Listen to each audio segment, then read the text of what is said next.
What Drives You is brought to you by Ziglar, your premier source for equipping life and leadership coaches. Visit Ziglar.com and let them inspire your true coaching performance. Yeah. Welcome to What Drives You. I'm your host, Kevin Miller, and thanks for joining me as I talk with today's most influential change makers to uncover what truly drives them and extract the big takeaways from their insights so you can integrate that wisdom and leverage the power of your unique inner drive and wake every day to your authentic, driven, and inspired life. In this episode, we're kicking off a series on burnout, or rather avoiding burnout. It's something that happens when your drive is out of alignment, that what you want and why is not resonating. And we're going to dig into that with our expert, Dr. Neha Sangwan, who comes from her own story as a doctor juggling 18 critically ill patients per day and barely surviving 36-hour shifts, fueled by sugar and caffeine in her early 30s. I think we can all resonate to some degree of that level, but she did it until she couldn't. And she realized something had to give, and she used her scientific background to jumpstart her journey of renewal and catalyze her mission to heal humanity. And I think that's what happens. We keep going and keep doing until we can't. That's the risk. And if you're on this path to burnout, there's going to be an end. So we're here to help you avoid that end. Neha's new book is titled Powered by Me: From Burnout to Fully Charged at Work and in Life. And you can connect with her at intuitiveintelligenceinc.com. Neha, thanks for being here. What an honor. So glad to be with you, Kevin. I am glad to be with you because, as with any topic I have on the show, I've got you here because I got questions. This is something that, I mean, literally, so I have dealt with burnout. I have experienced burnout and I'm wary of it. I think I have some insight, but as I read your book, just like with every guest I have on the show, I start reading and go, okay, there's some stuff that I'm missing. And so here's where I want to start off. This is interesting to me. Rabbi Lapin, who's the author of a bunch of books, and he was once asked what the opposite of depression was. And we often think, happiness. And the answer he gives is, no, the opposite of depression is purpose, having purpose. It was interesting as I read your research on burnout, and I kind of got the same feeling, like, what's the opposite of burnout? I'll pose that to you, but to a degree, I thought, it feels like that too, as well as purpose is really having, and what I would say, an authentic drive, being in alignment. Give me your thoughts on that. So yes, I think it has something to do with it. Right. I don't think it's that simple. Fair enough. Okay. So let me just start with, there's a difference between burnout and depression. Okay. So the best way, and this is debated a lot, but I'm just going to give you the way that I think about it as a doctor. Please. Over the last 20 plus years, treating both of those, what I can say is they sometimes overlap, but they are not the same. Depression is an energy more of helplessness, hopelessness, oftentimes of trauma. It feels more like a quicksand, kind of like I'm sinking, and this is really hard, and I really, and at a point where I'm kind of surrendering. Whereas burnout is a different kind of energy. It's almost like you see all those matchsticks, like you're on fire until you burn out. There's like a tension with burnout. There's something that you're trying to change, a system, the healthcare system, whatever the system is, the government, whatever you're passionate about and engaged in, or trying to make impact. And so there's a tenseness in the muscles. There's an energy. It's been going on for quite a while. And there is a feeling of, sometimes now that can go through depression, where you feel defeated, you feel helpless, powerless, and it can go to full burnout. So it's almost like burnout, kind of the way I think of it, can go through the path of depression at the end, near the end of it. Whereas depression can happen on its own. There can be a breakup, a trauma, like something can happen And in a short period of time, depression is a way that someone feels when there's unhealed wounds, or, sometimes it's chemical, sometimes it's physical as well. So depression. So you want to kind of pull those apart a little bit. Yeah. No, I got a question for you. I hadn't thought about it till now, but as you're talking about depression, you said hopelessness, helplessness, and I thought kind of a lack of control. And over on the burnout side, from my own standpoint, I really reached it by a feeling of too much control. Is that fair? Right. It's like that. It's like attention. It's a very different energy. Yeah. Yeah. Yep. And you burn your own physiology out in the end. And then it can go right down the slippery slope where you do feel depressed on that path to complete exhaustion and burnout. It can go through depression, but it doesn't always have to. Yeah, it feels like that's what comes on the other side of it. My own experience, Neha, was, kind of a feeling of over control and then burning out and then realizing, okay, wait, I'm not limitless. I'm not a Superman. I'm not God. I can't control. I can't fix everything. But on the other side of that, it felt depressed because I don't know who I am. This is my identity is Captain America here. And without that, if I set that down and go, okay, realistically, Kevin, you're just a dude. Well, gosh, that's been my identity. I don't really know how to. So yeah, it feels like that's what's on the other, I guess, is that the risk then on the other side of burnout is likely a depression or a depressed state? Is that? It can be. Or, when I burned out, I was literally high functioning, 18 patients. I'm in the hospital taking everything. And all of a sudden I start asking the same question over and over again to the nurse. Yeah. And I went straight to ineffectiveness, but I wasn't depressed. I was moving until my body literally shut down on me. Yeah. So what I will tell you is how people get to burnout, which is really a loss of a net drain of energy, but we'll get into a little bit more how to define it. But how they get there is as unique as their fingerprint, because it's a series of their own choices. It's biology, it's their emotions, it's their relationships, their connections. It is the environment in which they work. It is the system in which they are a part of.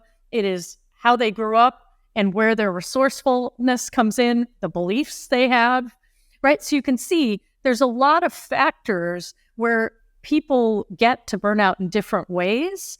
And the really important thing that I hope you and I can do is really kind of demystify it, personalize it for the people listening, and then give them the powerful and practical tools to heal it.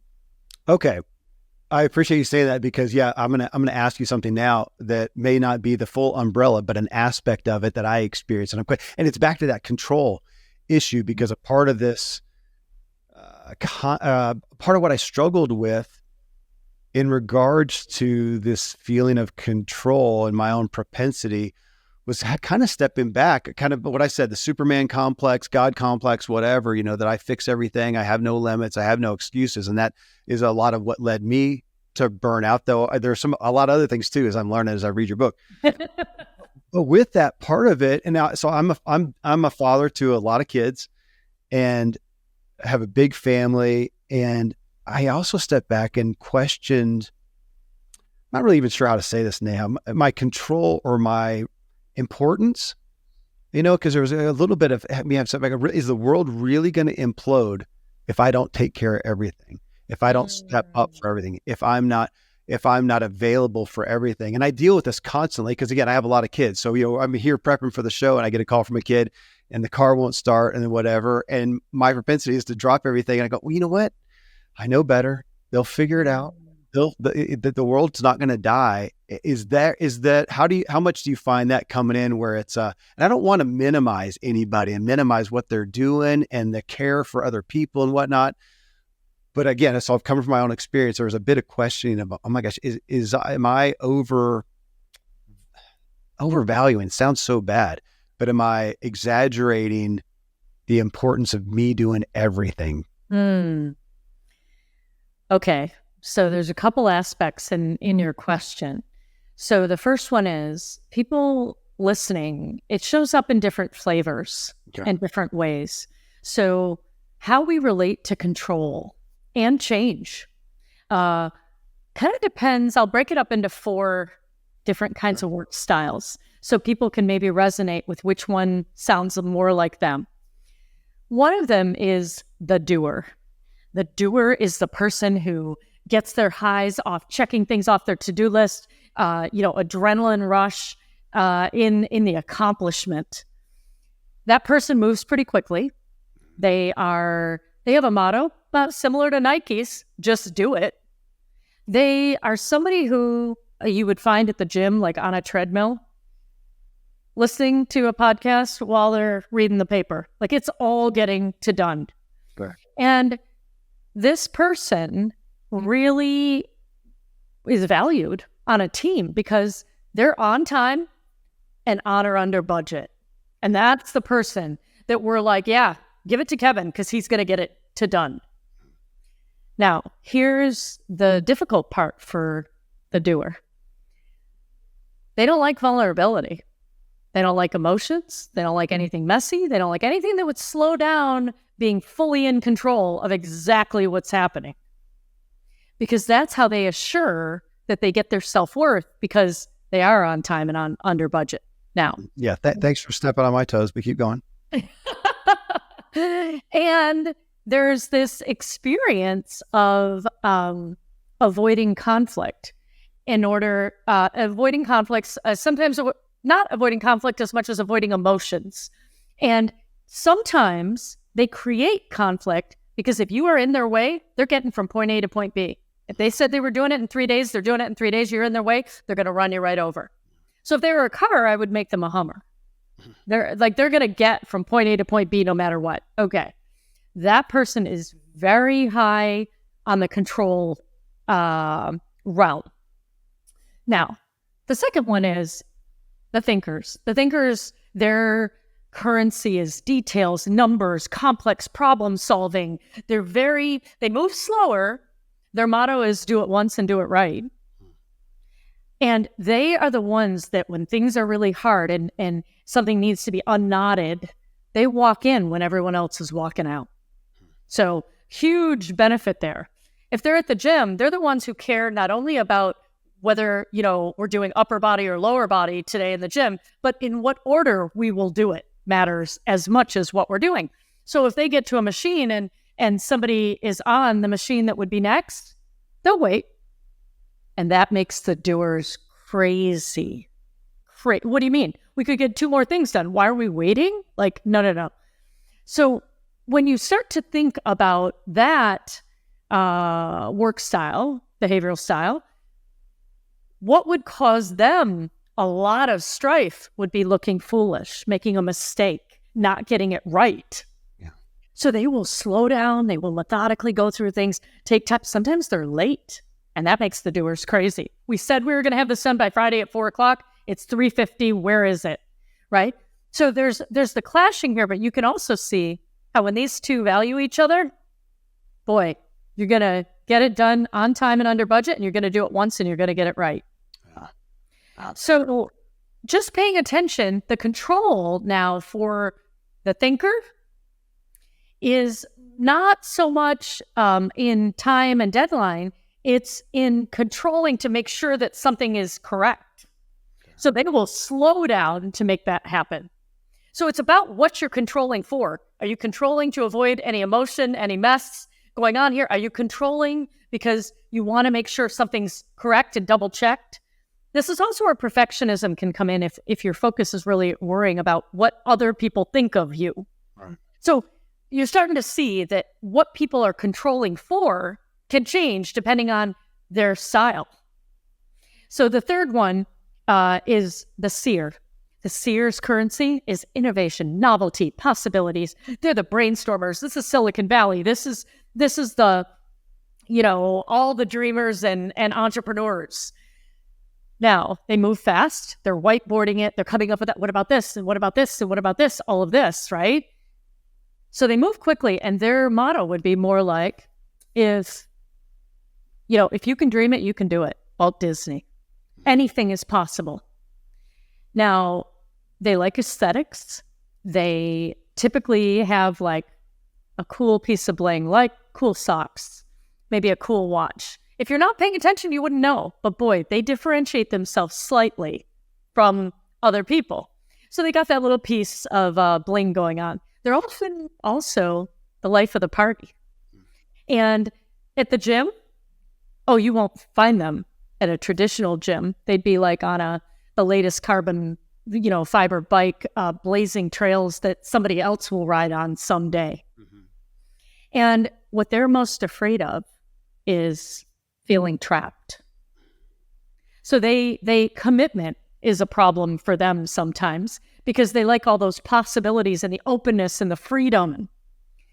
And so you start to realize that control for them is about actually taking one of those big ideas and deciding which one to go to execute. They don't like that. They like the possibilities, but what they don't realize is that's not actually control in a sense of losing freedom. That's an idea that you're taking out of the air and turning into reality. And if it doesn't work, you get to do another one, right? But they don't feel that way. To them, that control is about leaving things open. So they don't want to feel trapped. And the last one is the feelers. And this comes back to what you were saying, which is the currency is relationship. It is about connection to other people. And their motto is, if you want to go fast, go alone. If you want to go far, go together. And they know it's okay to go slower because if you go, sometimes it takes time to build a solid relationship, and they're willing to put the effort in. And by the way, I should give you the cars. Let me back up. The thinker, who was the problem solver, real methodical, that I gave that the Prius because they've thought about the impact on the environment, the carpool lane, the price point, all of it. The car for the seer is a red Tesla Cybertruck. Because guess what? It doesn't come in red. That's a custom paint job, right? So they have to have the cutting edge forward thinking. Now we're on the feelers. And the feelers who care about, their currency as people and relationships. How do you know them at the gym? Well, you know them because they're not sweating, they're socializing. So you know who the feelers are. Now, what car would they be? Well, they'd be a minivan because it doesn't matter how we get there as long as we all get there together. But what's their greatest fear? Oh, their greatest fear is of being rejected from the pack. And so what are they going to be controlling for? They're going to be saving the world. They are going to be making sure nobody is without anything that they could possibly provide for them. And so the feelers can often go into a space of overgiving and forgetting to take care of themselves because it comes so naturally to take care of others, and they get their joy there, and they don't want to feel rejected or that they've ever disappointed somebody else. So when we talk about control, when we talk about change, to me, it's a deeper question, which is, who are you? Are you a doer, thinker, seer, feeler? Are you a combination? I'm a seer feeler. So I don't like to be trapped, and I'm overgiving, to others. And so where control and change come in as a challenge for me, it's to take care of myself and put myself first as I am willing to think about the possibilities, but then choose one and commit to making it real. And then I become a stronger version of me. Okay, thank you so much. This is incredibly enlightening. Yeah, I'm a seer. I mean, right off the bat, I'd say I'm a seer doer. Is where I go. And now, of course, I'm thinking about burnout. And if I am how would you say that then in regards to this? If you are in a place where you're not able to be authentic to where you are, you're going to burn out / also if you're just doing it too much. So play with that with me, with how that relates to burnout. Oh yeah. So what is the doer going to do? The doer is going to have endless to-do lists, going to be so focused on that. They're going to be avoiding any emotions, any vulnerability because they don't want to deal with that. So the relationships are going to start falling apart. Too much, doing. And the people who want to connect to them is going to say, you're never around. You don't make me important. And all of a sudden, this doer who thinks that they're doing to give to the family, to their community, to the relationship, is going to think it's so unfair that all the effort that they're putting forth, they're not getting the quality. I'm raising my hand. Yeah. What?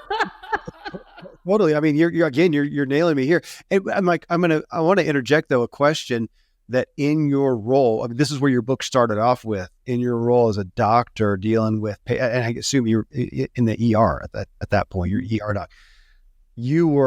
That is a doer role by proxy. Yes. Right. So what I do as a hospitalist is when the ER is kind of like triage, people come in and they say like, oh, we can take care of that.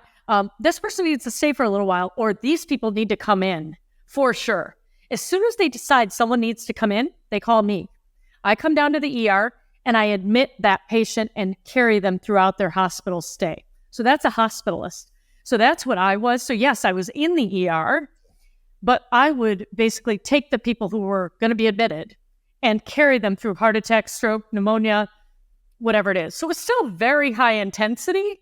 And you're right that an ER job is a lot like that to-do list and triage, figuring out which way do we send them. Okay. Well, because no, let me let you keep going though, because you were describing burnout from the doer standpoint, number one. Go ahead into the thinker then. Okay, so let me tell you where you would get your power from the doer. Okay. Sure. The doer is going to get their power by learning to connect their doing with their emotions, learning to get tasks done while also caring about relationships as they do it. Okay.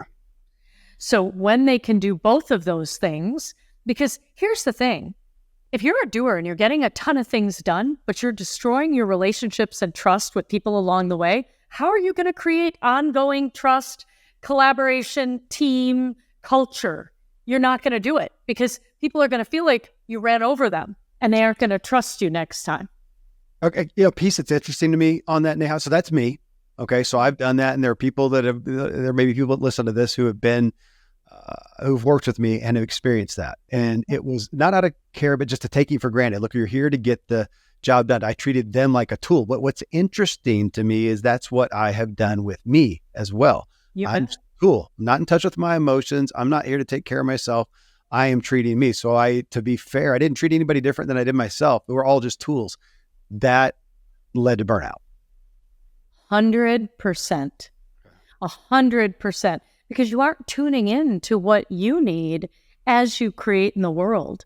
And I think a lot of why many of us find ourselves here is we live in a world that has these beliefs, these collective beliefs like faster is better, do more with less, profit over people, success requires struggle. We've got a lot of these beliefs and we treat them as if they're true. Now, here's the catch.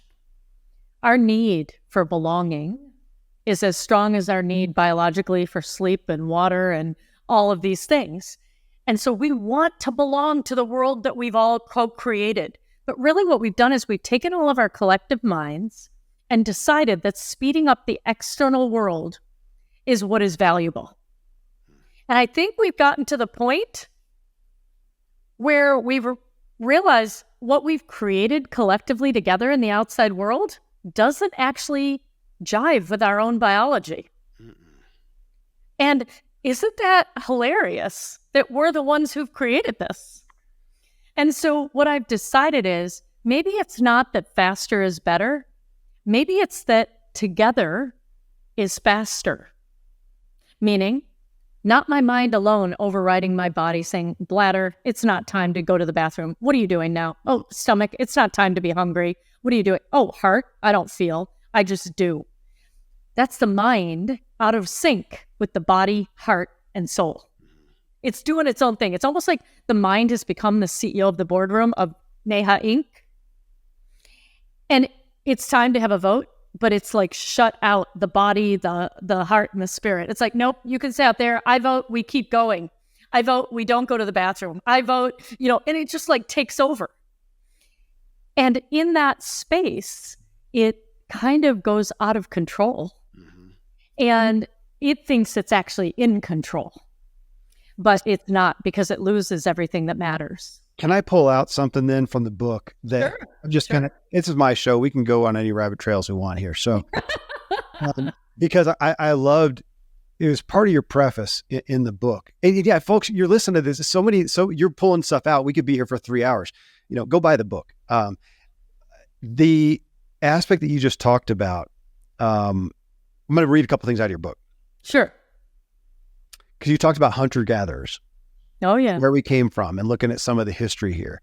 And you says, as we have become accustomed to you now and today, as opposed to hunter-gatherers, and here we are now, as we've become accustomed to using apps, programs, and AI, we become deaf to our own internal human software. I'm going to skip to another point. Hunter-gatherers were one with nature. And I would say with our own nature. We have become one with technology. Okay, that's from your book. I love the preface there. It really got me thinking about how we were forced as hunter-gatherers to be aware of ourselves and of our environment to survive. Today, we don't. I do not have to be aware of jack squat to survive, because I'm not really in danger of anything. I've got technology, I've got convenience, I've got all this stuff. But again, the word there that gets me, Neha, is survive. I don't want to just survive. I'm kind of here to thrive. So to thrive, you're saying, okay, we need to go back. We need to tune in. And to what you just said, the whole speed up thing, again, in regards to burnout, I am really, what would be the word? I'm concerned with, I'm bothered by, burdened by speed, because we just keep speeding up. And as we look at AI and we look at technology, everything just speeds up. It doesn't save us any time. It's that old cliche. If our great grandparents had the stuff we have today, they'd say, oh my gosh, I could do everything in an hour and have the rest of the day free. You guys must be just loving life. No, we've just sped up 5,000 times. And the next technology, and I'm afraid AI, is just going to speed things up further. And we'll just have more anxiety and more burnout. Thoughts?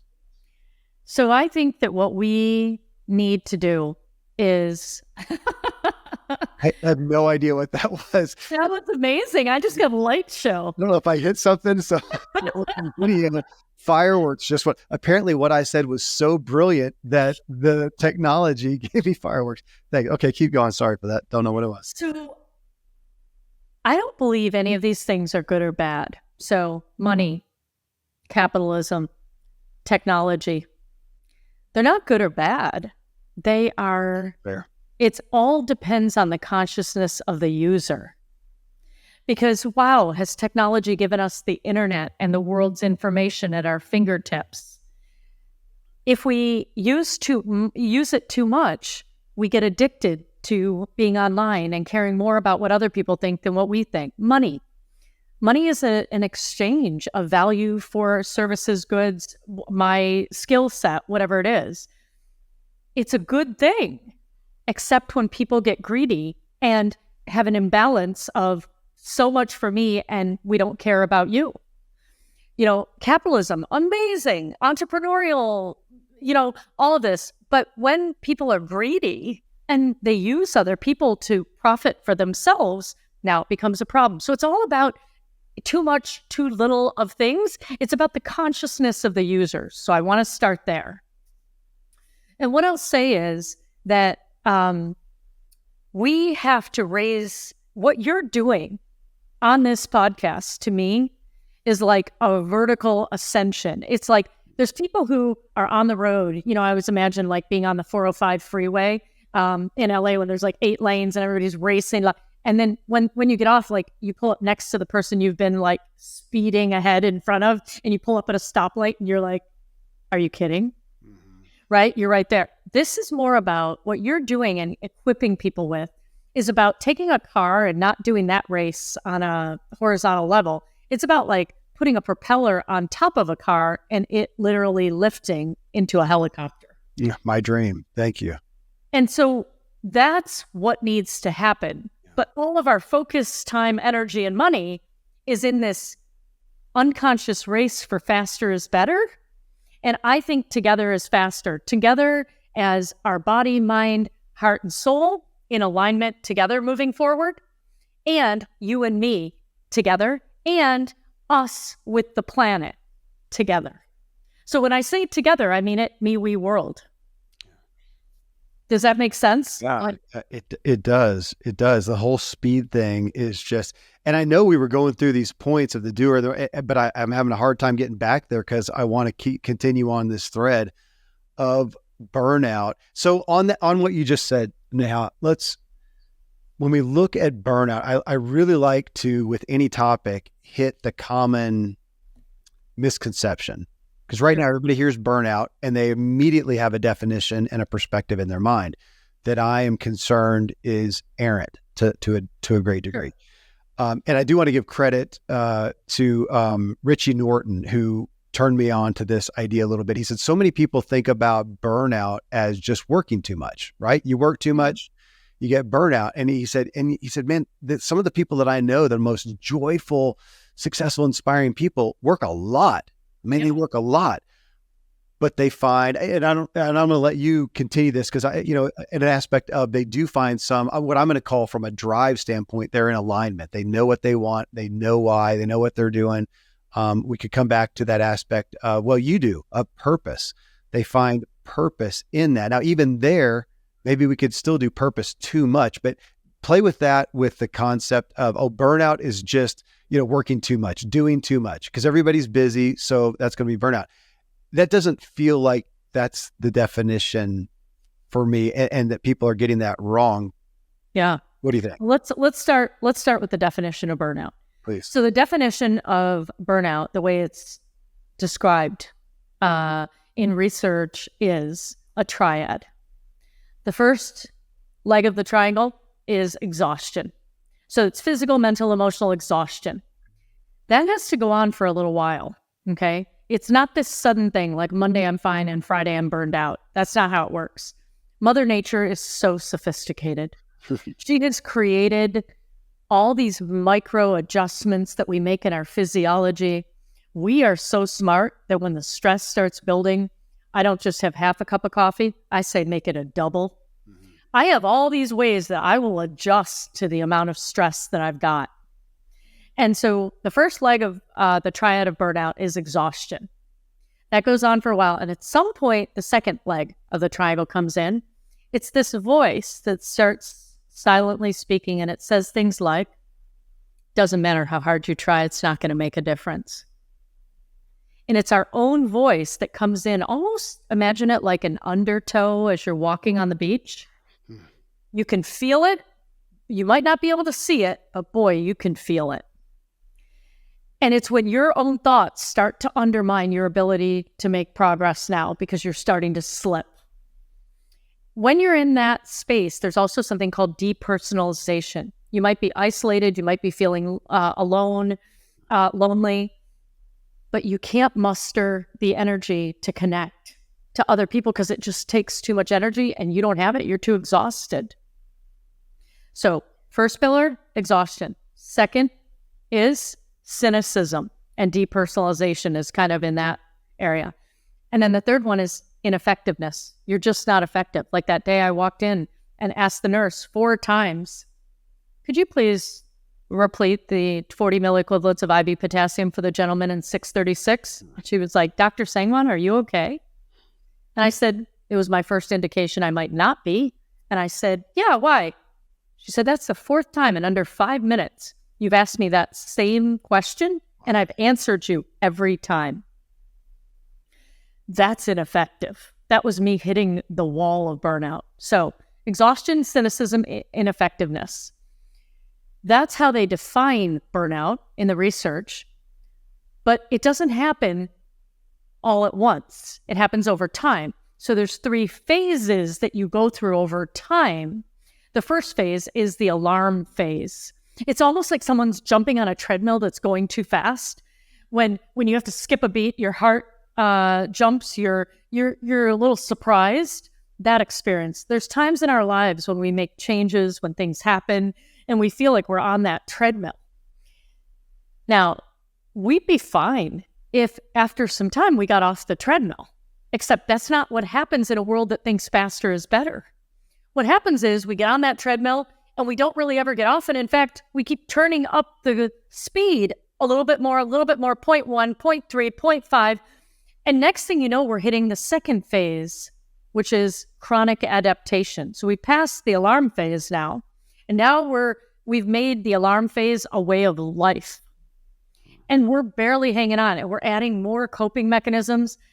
Mine was Mountain Dew and Snickers bars. I had the sugar caffeine buzz strategy. Yeah. That's how I got through that tough time when my body was saying no and I had to say yes. And now it's chronic adaptation. We're barely hanging on. And I think that's where a lot of the world was right before the pandemic. Because then, boom, one more thing, and people go sliding down the slippery slope of burnout to ineffectiveness, and now you're in the exhaustion phase. And that's really, that's when you need time out. You often need medications. You need professional help. But it's a long time before we get there. And when we get there, it feels like it happened all of a sudden, but it didn't. We've just been adjusting over time until we've gotten there. So burning out it's not something to think of as a failure.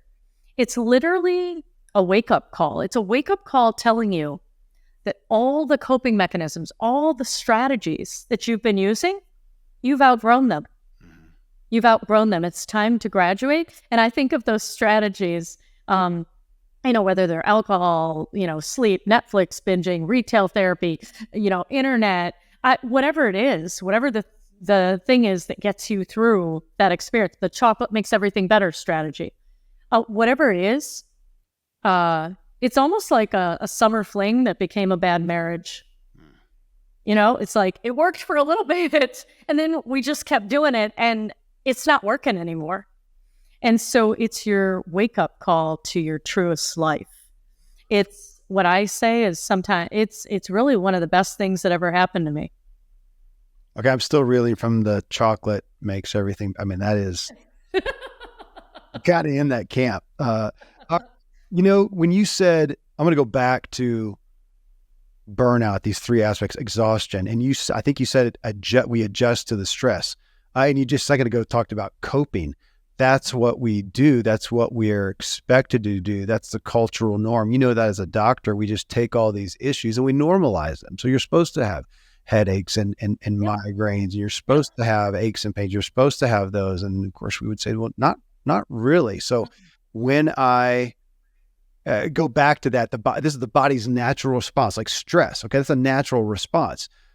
Do I accept that and then just stay there? Gosh, I'm going to come back to you talking about, so at that time, starting out the book, when you reached this burnout stage, you went to a therapist and you got prescribed Prozac. Yep. There's the norm. And, to that degree, when you're at an acute level, thank God for pharmaceuticals. That's what they're at the acute level. But I so appreciate, matter of fact, so my best friend is a doc. I'm going to look down here because last night, this is what I told him. I texted him, okay, as I read that section. I said, I'm doing a show tomorrow with a doc about burnout. She was working in the ER. She hit the wall. She went to a psychiatrist who prescribed Prozac. And her response later was, I'm not sure what's wrong with me, but I'm pretty sure it's not a Prozac deficiency. It's true. Well, I love that because we've been saying that here. So you don't even know this. My studio here is in a medical clinic that we co-founded, a functional medicine clinic. And that's the issue that, if you have high blood pressure and you're about to go south, thank God for high blood pressure medication. But then that's the issue. You don't have high blood pressure because your body has a deficiency of high blood pressure medication. There's that's why I texted your statement to him. It's so great that we just accept that as we adjust to, or as you said, cope to the problem instead of going, there's a problem. And the body's going, hey, hi, we got anxiety, we got stress. These are the dashboard lights going off. You can duct tape over them, or bypass them or whatever, or we can get down to the bottom. And if we're going to deal with burnout, that's what you're talking about. We've got, am I tracking? We've got to get to the root cause. Otherwise, we're masking, like you said, we're medicating, we're coping. But down here, your body is saying something's not, this is not sustainable. So you're going to medicate or avoid or whatever, which is going to have an end in and of itself, or you're going to correct. And of course, that's what you're here for, is to, can we avoid/correct? Yes. Yes. And so my first round of education was as a mechanical and biomedical engineer. And what I learned from that experience was, if you don't get to the root cause of a problem, it's going to cost you a lot of money band-aiding it. And so when we wonder why healthcare costs are spiraling at 18 and 20% every year, how can you expect it to be anything less if we're not getting to the root cause of the stress that causes or exacerbates more than 80% of all illness?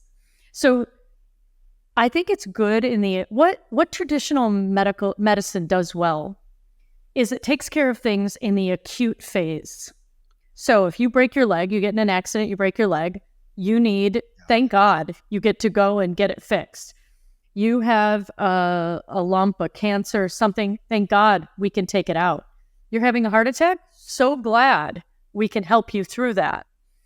But anything chronic, you know this through functional medicine, anything chronic, you have to look at the body in the interconnected systems that it is. So root cause problem solving, at some point, we're going to have to do it. What you're speaking about is we've tuned out. We spoke about how we really care about belonging in the outside world, what everybody else thinks. Ever since we were little, we've tuned out of our bodies to make sure what made our caregivers laugh and smile, they would pick us up sooner, they would feed us quicker, they would love us more, hug us. We, from a very young age, tuned outward. And as soon as we grew up in our family and got into our teens, we shifted that from what did our family want of us to what did our peers want of us. And then it was like, what sneakers are cool, what clothes are cool, who's the in crowd, who's popular, and how do I have to change to be that? Then we went and we got into relationships and started working, and it became about, what does my employer want of me? What does my partner want of me? Right. And so everything, it's only when we have an experience like burnout, a health condition, a loss, that it jars us enough to say, what about me? And that's the moment when, this is what I hope, the first step to all of this and healing all of this runs through this path. What is the unique way that your body communicates with you? So when you get out of your comfort zone, how does your body communicate with you? Mine is throat constriction and stomach turning. Whenever I'm speaking, or if I haven't spoken my truth, right away, my throat will constrict and it'll jar me a little bit, like, oh, all right, but nobody else knows but me. It's an internal signal. And my stomach will start turning. Well, what do people do? Because that feels awkward, it's uncomfortable. What they do is, can I get another glass of wine, please? Uh-huh. Can somebody, and I reach for something to get me out of that discomfort, but I take something from outside to try and soothe something that's a message of me needing to get back into inner alignment. So there's not enough glasses of wine that are going to take care of me not speaking my truth. Right. And so the number one thing that I'd say is, burnout happens because we have tuned ourselves out of, don't know how to decipher our own body's unique physical signals that it's in communication with us all the time. And we have tuned out of that completely. The only time we figure it out is when we have crushing chest pain and it stops us, right? So this is the danger. And this is why we miss it at the high blood pressure level, at the, I have a little tightness right here, blow through it. We got a deadline and we keep going. So the body is really polite. It knows you're busy. It starts with a whisper. When you don't pay attention to that, it gets a little louder. When you don't pay attention like that, like at some point, it's going to hit you over the head with a 2x4 and it's going to stop you. And burnout is that 2x4. You just made a great case, thank you, for the intent of my book, What Drives You, is to look at what generally drives us is external. It is the programming that we've had. It's the expectations that we've been given or we've adopted, instead of looking internal and go, no, what do I want to drive me? But what really inspires me that's unique to me? And you just made a great case for that. This is like so often happens. You and I were talking about book authoring before that, where you hear a new message, go, oh my God, can I go rewrite the book? Can I add that back? I wish I had that. But I want to come to that. What is your unique way your body communicates with you? I do want to real quick though point to your book, because as people are listening to this, we're not here just to talk about burnout because it's a fun topic. The point is to avoid it, or to right now to get out of it. If you're already there, what do you do? Start by recognizing it. Yeah. Start by knowing what it is, and then assessing where are you on the spectrum from burned out to fully charged. Because anytime, anywhere, anybody in their life at any time, it would probably be helpful to know where are you on this spectrum. Okay. And then the way you figure it out is by figuring out whether you have a net gain or a net drain of energy. Yes, I love that.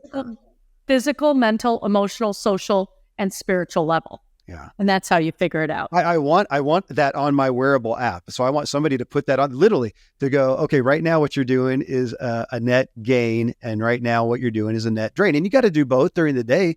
But if I don't keep those at some kind of equilibrium, I'm going to be here drained and gone at the end of the day. But I wanted to say to your book, Neha, that it strikes me now as I've been studying it, going back and forth through that I need help with the understanding of what burnout is, of what the symptoms are, and what my unique ones. Like you brought me to that again. What is my unique way my body communicates? I need to know these things so that I can head it off at the pass, in essence. And it reminds me somewhat of Brene Brown's latest book, Atlas of the Heart, and her effort to help us understand our emotions, because to the extent that we understand our emotions is to the extent that we can deal with them. So when you come to somebody like me who's emotionally unintelligent, that's where I've been trying to grow there. I'm trying to increase my understanding of my vernacular so I know what the heck that I actually feel. On the side of burnout, that's what I find with your message. It's helping me understand, like to go back up, exhaustion. I love those. Exhaustion, cynicism. That was really unique to see that. Cynicism, it's kind of a way of, how did you say that? A kind of a way of offloading that. We're not paying attention to it, so we're getting cynical. That's a sign. I think that's profound to me. I think it's going to be profound to everybody else. And ineffectiveness. Oh my gosh. That even got me to thinking about looking at my days. Not just overall, but today I'm going along, and at some point I realize I'm kind of burnt out on the day. I may be just, hey, I'm going to the red towel, right now that I'm feeling kind of ineffective, which is generally when I leave creative mode. And if I still have stuff to do, then I'm just going to go to email stuff and the kind of the busy stuff that I can do, not super effective, take care of the busy stuff. Yeah. But I like knowing that. Okay. That's I've hit the end of this day as far as my creative juices and whatnot. But then looking at your 3 phases, the alarm phase, the chronic adaptation phase. And what was, I don't know. I think I derailed you before you hit the 3rd phase. What was the 3rd phase? Exhaustion. All the way down. You could hit exhaustion and you slide down the slippery slope of burnout all the way to ineffectiveness, where it just stops you. It's powerful. So the unique way that your body communicates with you, and you said it was your voice, your voice tightening. So what I call all of it is the body map. Okay. So each of us has a unique way. So for me, it's throat constriction and stomach turning. For somebody else, it could be sweating and flushing. For somebody else, it might be tightening of their muscles, shallow breathing. For somebody else, it could be jaw clenching and headaches. So it depends really where on the spectrum, how quickly you pick things up or how late. Can I say it's different for everybody? So I was just saying, I raised, of course. Yeah, I end up like this. And shoulders up my ears, and all of a sudden I realize it, and I'm going along. Oh my gosh, just let it go. Kind of a meditation. Yeah, that's where I tend to do it. Though I also want to say that when I am in this place, kind of go back to, the chronic adaptation. when I'm doing that and not dealing with the undercurrent, the core, as you talked about, the foundation, it manifests in my sleep. I can't, it's so, even if I can get myself to a point of exhaustion to fall asleep, I don't stay asleep, and I wake up. And if I wake up just to, use the bathroom or something, then my mind, it takes off and I'm toast. I might as well get up and read or do something like that when I am in that place of, not dealing with it, not getting the root cause. Yes. Yeah. Well, you know what? Let's just talk about sleep for a minute. Tell me. There are people who think that getting things done in their external world and that to-do list is so important that they say things like, I'll sleep when I'm dead. Yes. Or I'll catch up with sleep on the weekend. Or sleep, like, what a waste of time. So I think sleep is a waste of time. If what you're referring to is what's not getting done on your external to-do list. But what's much more important that I don't think people realize is your body has a whole internal to-do list that must get done every night when you sleep. And there's 3 really important items on that list. When you sleep, your body does physical repair, both of your muscles and your immune system. So if you don't want to get sick, please get enough sleep. If you've been working out, if you've been moving your muscles, if things are sore, physical repair of both your muscles and your immune system are really, really important. The second thing that happens on the inner to-do list when you're sleeping is memory consolidation and integration of everything that you've taken in and learned so that you can actually remember it.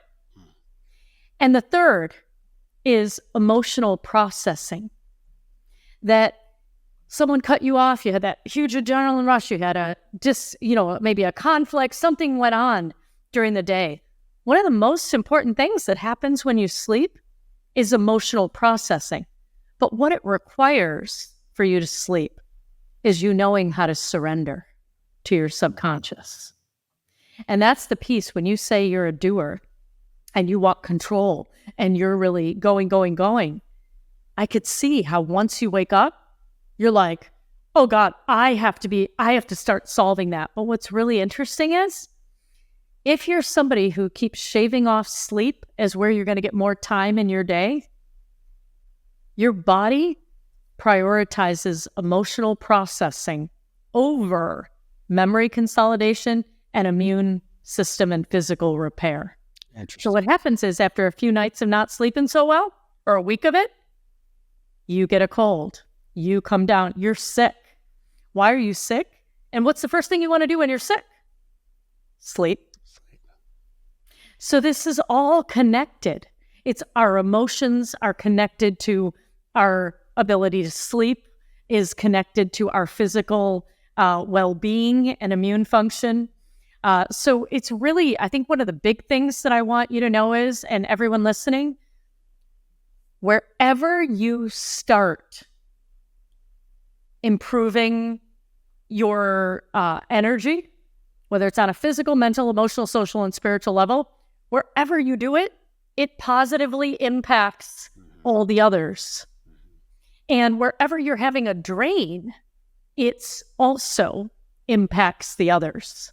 So there's good news and there's bad news. Well, and what I wrote down here is burnout. That the effort here, as we learned from you, is to do to it, in essence, before it does to us, because it's going to come around. The body is not going to forget. The body keeps a score, in essence. Yeah. It's going to reconcile this in some way. Like I love how you just said that. It's going to force what the body needs, and that's always worse than us dealing with it proactively. I want to come back. I find myself interested to come back to where I started, asking about we talked about depression and whatnot, and purpose, and what I was asking about, kind of the opposite. When you look at, you gave us a definition of burnout. Mm-hmm. What would you say then is the opposite, in essence, of burnout? A vibrant, healthy, integrated, and balanced life. Integrated. That's a great word. So I think integrated is huge, because I think the reason burnout gets such a bad rap, I think the reason why companies think it's a waste of time or money, or they're just checking something off a to-do list, is because When someone thinks that wellness means chocolate chip cookies, at 9 a.m. on Fridays delivered to the break room, or a massage chair on Fridays, or you can take an extra mental health day if you'd like. And then they say, look, like none of this works. I think to solve any complex problem, we have to first look at it as me, we, world. So the individual, the environment in which they're in, and the system in which they are a part of. Me, we, world. Okay. And within each of those, you have to look, like I was saying, physical, mental, emotional, social, spiritual. You have to be balanced and you have to be integrated. And so the answer is not simple. The answer is not easy, but it is simple. When you can break it down and you can figure out what's at the core, like some people say, Neha, how come you didn't do financial energy? Financial energy is people's biggest stress. Well, when I was going through all of this in the decades that I've been doing it for myself and others, I actually think that yes, in the US, it's reported that 70% of people, 70% of people say their primary stress is financial. But when I think of financial stress, I realize it goes across all of those arenas. So physically, there's a numerical amount, something we think we need to achieve. I don't have enough is the thoughts. Or if I have too much, what if I lose it? And by the way, you're not immune. You have too much, you have too little. Everybody is worried about money. Then there's the emotions. Oh my God, I think my self-worth equals my net worth.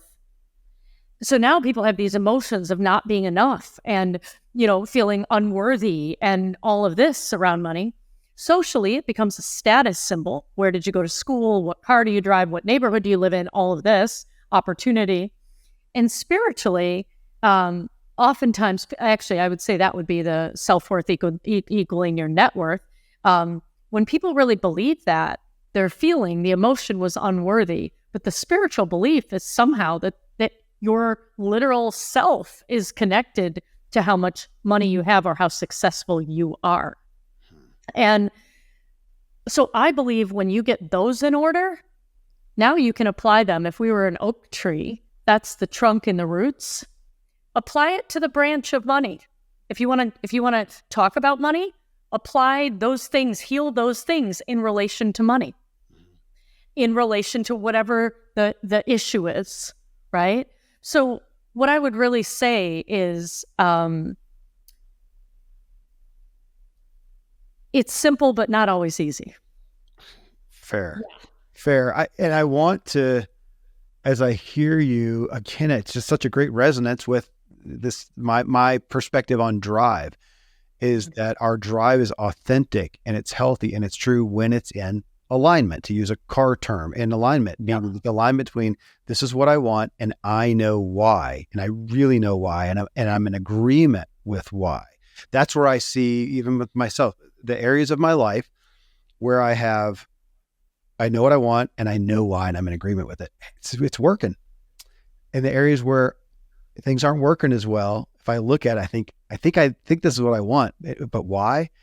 I may not know exactly, or I think I know, and it's not really what it is. So alignment, because when I hear you talking about burnout here, you mentioned balance and that word integration, which again, I really like that.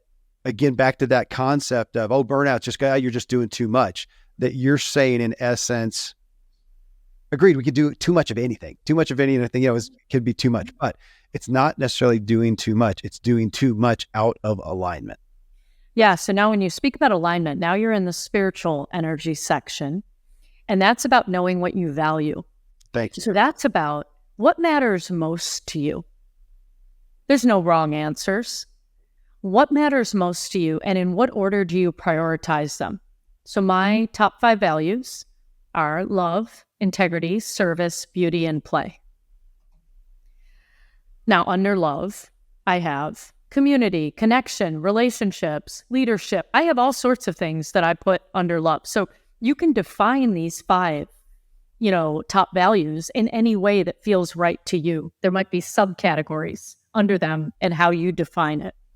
Once I know what I value, boy, now I can make quick and effective decisions, sometimes even without all the data. It gives me a lot of confidence. Let's say some of my values were health, family, health, money, in that order. And let's say I was traveling and my,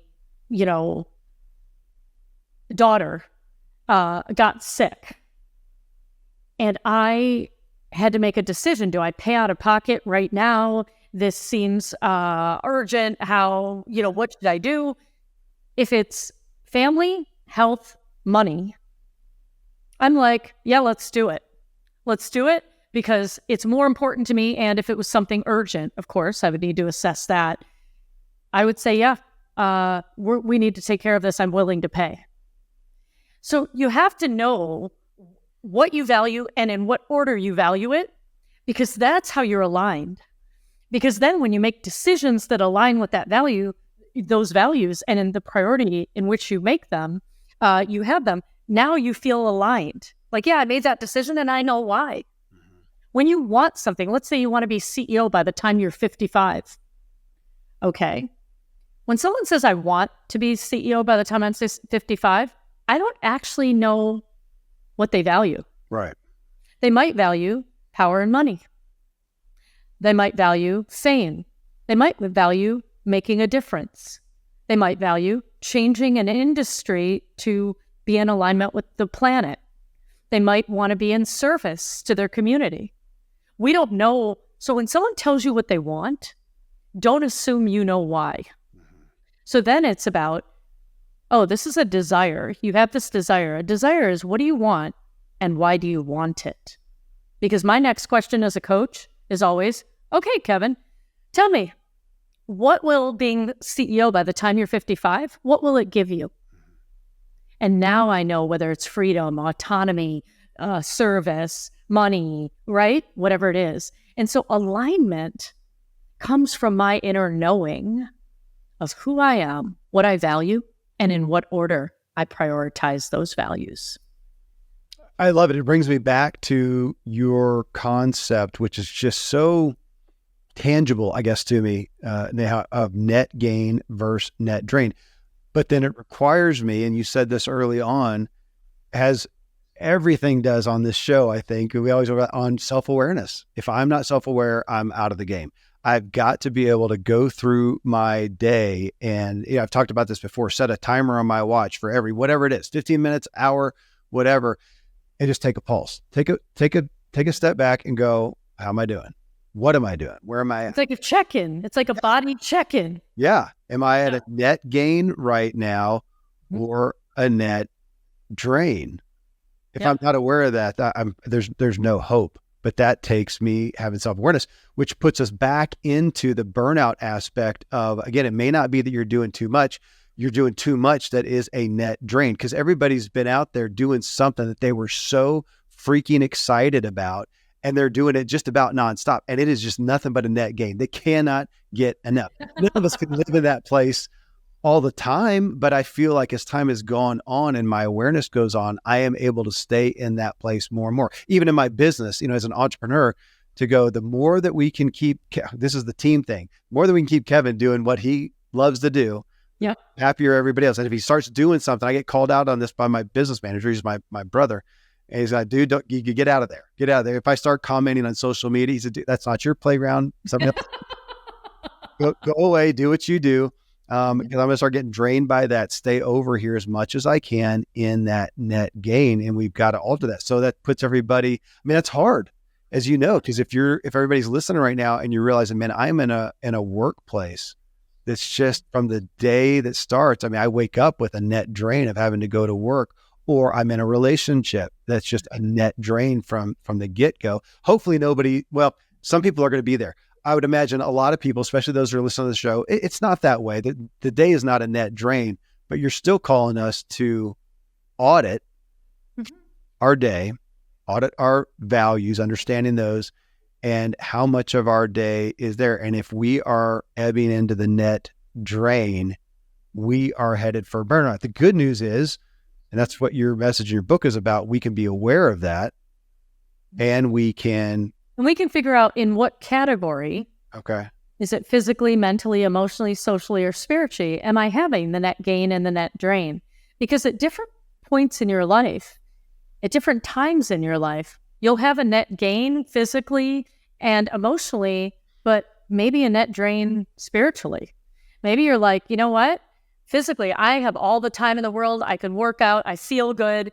I'm feeling pretty good. And, I love my buddies at the gym where we really have a good thing going socially, emotionally, physically. This is going really great. But mentally, I don't feel like I'm really progressing in my career, and I don't feel connected to purpose. And so mentally and spiritually, you could be having a net drain, and that might be what's pulling you down. And so in the experience, but then there could be somebody else who's on fire in their career, and they're getting all these accolades, and mentally they feel really stimulated, and spiritually they're really connected to their purpose. But here's the kicker. They can burn out anyway, even if that's the case, because socially they're avoiding their relationship at home. And so emotionally and socially, it's a drain. But mentally and spiritually, they're like, oh, but this stuff at work is so exciting and it's innovative, and I'm going to throw my whole self into that. Now you become unbalanced. And in the lack of balance, you may also find yourself hitting burnout. So it's about balance. It's about integration. It's about all of that. And the way that you figure it out is by starting by being able to decipher the subtle, more subtle, and less subtle signals that come from your body. So it's a big, but once you start doing it, what I can tell you is each step you take improves everything else. So it starts building on it. Once you learn how to interpret the signals from your body, boy, that helps you everywhere. Once you know what you value, boom. Now making decisions is easier, choosing who your friends are that you want to be with, and the ones you've outgrown, boy, it becomes clear. Okay, do I hear you saying, in essence, I can't outrun it? Meaning, to take one of your examples, if I am just loving my work, man, I'm killing it. Everything's great. And yet over here, I'm dying relationally or health and wellness, either way. Those are two, it's got to be top of the list of common things where we're devoting to work, things are going there. But over here, we got relational carnage or health and wellness, that I can't go so far and have so much great stuff happening over here that I'm going to outrun burnout, because those things are ultimately going to sabotage, which is why you keep bringing up the word balance. Am I hearing correct? You bet. Yeah, we can't get away. It's like saying, I'm not going to care about my physical health, but I'm going to be on fire in my career. Well, your body's the one supporting you. Yeah. And so at some point, if you don't say no, it will. Okay. You know what? Some of this, I'm eager to talk in our part 2 on what drives you, because we're going to go through some of those things. I'm going to land this though. Can I just end by giving them the thinker, feel, seer, whatever, and wrap up your control thing, or should we leave it? Okay, you can end there, but you got to let me do this first. All right. Great. I just want to hit on no. As simple as that. No, we come to this so often, but I want to hit on that. We've done series on boundaries. We've done a couple of them. We did one with Nedra Glover Tawwab. We did one with Terry Cole on boundaries and saying no. It is still one of the most uncomfortable things for me, Neha. And when I looked at that, as I was reading your book, I was doing, again, just my own notes, that sometimes, because when I say no, I initially think about it towards people. That's the hardest place for me too. But I also realize sometimes I need to say no. And this is just my own writing. I need to say no to the next, seems like a good opportunity, but I just need to say no to it. I need to say no to wasting time on, social media. I may need to say no to being soccer coach for my kid. That may seem like it's great, but right now I need to say no. Say no to overtime or volunteering. Or it's interesting. One of my kids, their kiddo had my grandkid. It was a second birthday party, And there was all this hubbub around it. And I'm ultimately like, dude, I've had a bunch of kids. The second birthday, the kid doesn't remember anything. They're not going to remember anything past the next 5 minutes. Why don't you do something? I'm going to get you a gift. I did this for my daughter. I'm getting you a gift. You go to the spa and you have a second birthday because the kid's not going to remember squat. Why don't you just let that one go? Playing with it. But again, this aspect of saying no still feels like it's one of the things we've all heard it. Everybody on this show has heard it. I have heard it. And yet, and here you are, and you expounded on it in your book on burnout. You've got to say, and yet it still feels like a cultural Achilles heel. Mm-hmm. Yeah, what I think people don't realize is ever since we were young, we've been making a trade-off between, do we want to stay attached to the person in front of us that's family, or do we want to be authentically ourselves and say what we really need? External and internal. We're back to it again. Yeah. External, internal. And the way Gabor Mate talks about it is we choose attachment over authenticity, right? And I think the most important thing is that every time you say yes to something, you're saying no to other things. And I think when we say no, we don't really think about what we're saying yes to. And so if I say no, if you say, hey, Neha, can you cover my shift this weekend? If I'm going to say no to you, I need to realize what I'm saying yes to.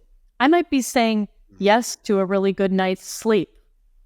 I may, be saying yes to family time and connection, but whatever it is, there's a couple different ways that we say no. We might say no. You want to pay attention one more time, just like I told you, when someone says that they want something, right? That CEO at 55 example. When someone says they want something, it doesn't tell you why they want it. And so my no, what I'm going to challenge people to is, when you say no, I want to know what's inspiring that no. Is it a frustrated, fearful no? Is it a no that is about, I'm just so exhausted, like I can't take one more thing on my plate? Like, no, because I said so, that's why. No. Is it that frustrated no? Is it a fearful no because something happened to me in the past and I have a reflexive, no, not that. No, you can't do that. But it's coming from my own fear from the past that has not been resolved. Right. So now I'm just saying no. Is it a protective no? Because with children, we're trying to give them kind of guardrails to only give them the experiences that they can grow, but not become traumatized. So we want to kind of protect them. Is it that kind of no? Or is it an inspired no? Is it an inspired no? A no where you know what you value, you know what's most important to you.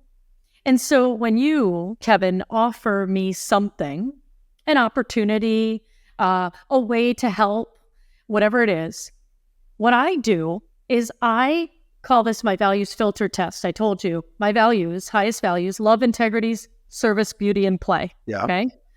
So something comes to me. The first thing I do is I pay attention. I'm like, does that pass my values filter test? If it does, the next thing I check in on is this giving me energy or is this draining me of energy? Does this seem like something that I'd be inspired by? Or is this something I'm obligated by? So the second thing I do is check into, does this offer give me or drain me of energy? Right. And I think that's a good place to start, because if you start paying attention, we all have to sometimes do things that we feel obligated to do. Sure. But how many times you're saying yes when you really mean no? Please start keeping track. Because if that's your MO, you may be in that feeler category where you're just so afraid of being rejected that you're giving up yourself in order to keep that relationship. But here you are now, you're choosing attachment over authenticity. And that is not sustainable either. So it's not just about no. It's about what kind of a no are you saying? And do you realize that even when you say yes, it means you're saying no to many other things. We just don't think about it that way. Okay. That is maybe the best testimony to this or definition of saying no I've heard, Neha, honestly. Because when I hear that, when you're saying yes to something, you're saying no to something else. And I think right there, my conscious mind goes, no, I know I can do it too. I know I can do it too. Yeah, I know I could do it, but the doing would probably sabotage some of my being. I could do it, but I'm going to be bit. So I'm not taking that into account, one. And I also love you saying, if I say no, what am I saying yes to? And I think I'm very often not aware. Yeah. And that's why it feels so bad. If I said, you know what, honey, or kiddo, or whatever, I'm gonna say no, because I'm going to say no to doing that thing, because I'm going to safeguard being bitter to you. I want to have an open heart to you, and I think I would be bitter to do whatever that is. I'm not clear on what the yes is, what the benefit. Well, I think what you would really be thinking and saying is, I'd love to say yes to spending time with you at the birthday party of our 2-year-old grandson or whatever it is. And what I know right now is that my body needs rest. Yeah. And I want to be able to spend the weekend with the family. And what that's going to entail is me saying yes to a good night's sleep. That's great. That's great. And so it's with love that we do it. And it's the ultimate way of drawing boundaries. And I'm not perfect at this, and I write books on it. Boy, I am learning every day. But the ability to draw healthy boundaries and do it with love comes from a place I have found of the clarity of my values, the priority in which they land, and my awareness of the entire context, me, other, right? How is that all playing out? And then can I say it with compassion and mean it? Because sometimes people who don't say no early enough, at some point you say, hey, could you bring cookies over when you come? And they're like, no, like I'm the one who always does it, right? And it's like a thud. Yeah. What that is somebody has been holding back, saying yes when they really meant no. And now, boom, here it comes. So it's an interesting topic because it's a dance. It's beautiful. Thank you. That was worth the price of admission for me, though I've gotten that many times over. Okay. I want to let you, though, finish up the segment that you wanted to before we go on to move to part two. Sure. Well, you had mentioned about being a doer and how change and how control plays into being a doer. Yeah. And what I talked about was doers like to be in control. They like to be the boss, actually. And if they're not the boss, they want the boss to live at least 3,000 miles away. Yes. They like the autonomy, and just trust me, I'm going to get it done. Okay. Don't question the how. Don't micromanage me. Just let me go. Absolutely. So in this control, what they do is they're staying so busy that they don't have to feel. So what they're controlling is no vulnerability, full control. Trust me, I'll get the job done. And I just want you to be really proud of me that I did it. Yes. Okay. And that's how I love you, by the way. That's like the PS that nobody writes or says, but it's like the unwritten, this is my way of loving you. Okay. That I get all these things done for you. Then there's the thinkers. And the thinkers are the ones who solve complex problems. They move slower, but they want to do it once, do it right. Where they want control is they want you not to rush them. They want time. They want space. They want to be able to think through everything and get it just right. So they're controlling time. They're right. And so they're really, they want enough time to think through things. So when unexpected things happen, they start feeling flooded by emotions. So that's what they have in common with the doers. The doers and the thinkers, they don't like emotions. They like this, and they like hands, feet, do. Okay? But they're very different paces. Now, when you talk about the seers and you talk about control, they feel very trapped if there's involuntary changes occurring. So they like possibility, openness, like freedom. You make an involuntary change, like how we did hybrid work or come back into the office. A lot of people are trying to get people back in the office now. Your seers, your creative thinkers, your innovators, they are not going to like it. if they are mandated, because that's where they would be losing control and it would be a problem. And they certainly don't like it if you say something like, this is the way we've always done it. Well, let's keep doing it this way. They're like, yeah, no. So the feelers, right? The way they get control is like this feeling that we're close. Me and you, like we have this sense of closeness, right? So as a doctor, I'm a feeler. And when I was told that my time with patients was going to go down to X many minutes and I was going to be tracked, the feeler in me, that's me losing control. And I don't like it when you do it with the thing that matters to me, right? Which is the relationship. Now you've taken away my time to build that relationship. So I just want you to know that it can show up differently for different people. Yeah. And I think part of burnout becomes when we are in a system that doesn't align with what we value, and it's changing in a way that removes what gives us meaning. Goodness. You're bringing me back again I'm sorry for the reference, or maybe not, of Brene Brown's Atlas of the Heart to Understand Emotions, that your book, that's what it strikes me as I've been going through there. It's the Atlas of the Heart for avoiding burnout, which that's what this series is about. Okay. So I'm eager to. I love Brene. So if I am compared in any way to Brene, I'll take it. So I really admire her. Likewise, if anybody wants to compare me, I'm good with that analogy. All right. Well, I'm eager to get more into the values as we're going to do in part 2. I'm grateful for everybody tuning in to this series with us. The book again is Powered by Me, from burnout to fully charged at work and in life. And connect with her at intuitiveintelligenceinc.com. Intuitiveintelligenceinc.com. That's where intelligence. So intuitiveintelligenceinc.com. Thank you. .com. That's where you'll find Neha. And if you appreciate this podcast and want to share it with others, folks, give us a rating on Spotify or Apple and give us a review and mention this specific show. Said, yeah, he had on Dr. Neha and it was just incredible. Help me with burnout. Mention that. It's great to get the feedback there. You can see this whole episode on YouTube or lots of clips on social media.